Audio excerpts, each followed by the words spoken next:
Just to preface, I have a lot of scars on my arms. Not because I harm myself, but because my father likes to get wasted and beat me. Sometimes, with the beer balls, he smashes after he's done drinking. So yeah, I have scars. Scars from all of horrible shit I gone through over the years. They go from my wrist up to my elbows, reminding me of all the time I have to protect myself from my father's drunken rage. Because of this, I wear long sleeves at work.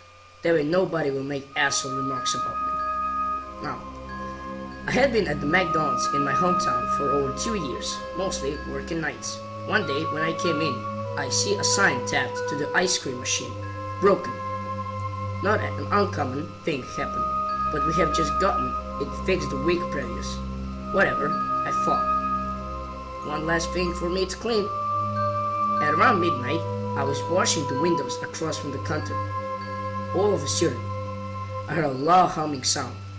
I turned around to see where it was coming from. It was the ice cream machine. This was weird, considering it was supposedly broken, but I had no sum of or effluence to spring back to life without warning, so I wasn't too spooked by it. I walked over to shut out the thing off. At about 5 feet away from the counter, I felt what seems like water running down my arms. I thought it may have been a child. Put as I moved closer, the coolness turned to fire. I felt sharp pains wrapping around my arms, then moving up to my shoulders and down my back. I stopped walking and rolled out my left sleeve. At first, everything looked fine, nothing unusual. I took another step forward before it hit me and then looked back in my arm. My scars, they were gone. I quickly rolled up my other sleeve to check it. It was the same, no scars in sight. I felt another watery sensation on my back as I whirlpool had opened up my skin. I touched the area under my shirt and felt it. Skin, not properly healed. Was it my scars? Freaked out. I backed up toward the window. I watched my wounds and see slither back onto my arms. They had been made. I froze for a moment. Then I took a few steps forward. My scars moved once again. I moved back and forth, towards and then away from the counter a few times. Every time I stepped forward, my scars screamed around like worms in the dirt. When I moved away, they went back into place. How was this possible? What was causing my wounds to trail around my body? Once I used to my scars movements, I decided to search for some answers. I looked behind the counter, near the front, and further back by the grills. Then, I see something. The ice cream machine had stopped humming. As I moved toward it, my scars began vanishing, sneaking around my skin. Upon closer inspection, I see. I was knowing what to say, but I see that the damaged thing wasn't even plugged in. I opened up the lid, looked inside, and I saw a silver liquid sloshing around where the ice cream normally was. I reached my hand towards it, if only out of curiosity. As my fingertips touched the surface, it stopped moving, and my entire hand went down. I felt a strange feeling come over me in the form of I thought, was it alive? I put my hand in a little further and felt something within with a metal.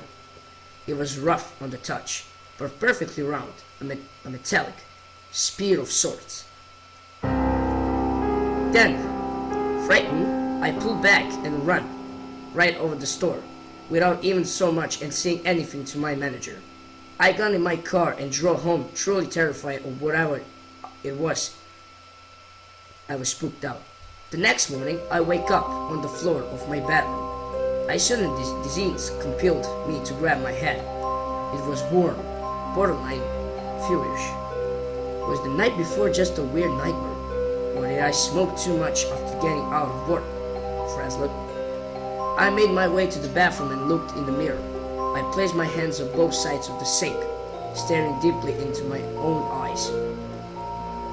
And then I held closed my eyes and lowered my head. When I opened them, I see something. They were gone. I raised my arms closer to my face, twisting them side to side to check all around.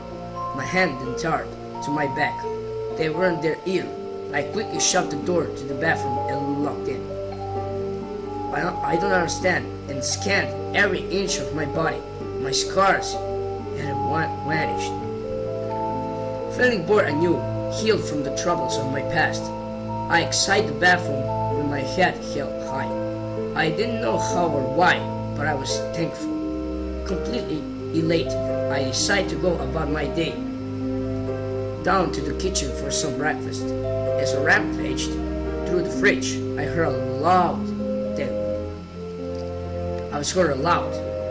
fat call from the direction of my father's bathroom. I go down the hall and see that the door was closed. I step over and cracked it open a bit, careful not to wake the beast. The room was pitch black. He had hung a blanket in front of the window to black out the light, as he often did in hangover. I fell along the wall of the light switch. When I flicked it on, I saw my father laying on the floor, his face bitten in. On his arms were scars, but not just any scars. They were mine. I wouldn't recognize scars. I would recognize them anywhere. Next to him was a metallic silver spear. I didn't scream. I didn't do anything that I probably should have had. I just ran.